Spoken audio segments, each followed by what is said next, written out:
Ayan, mga kahugot, kain na tayo.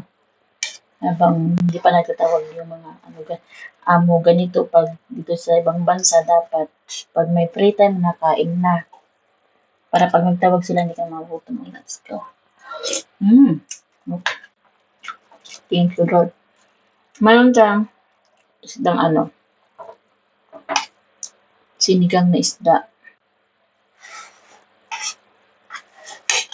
Sarap siya. Mm.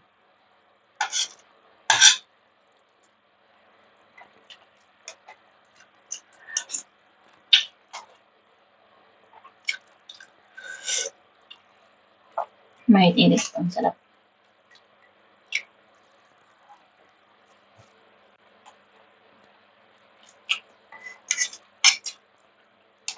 Kayo mga kahugot, anong gusto nyong pagkain kapag tag-ulan?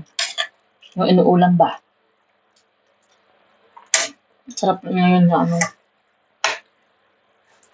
munggo. Pinablad na balatong munggo tapos merong ampalaya. Oh, sarap. Dahon ng ampalaya.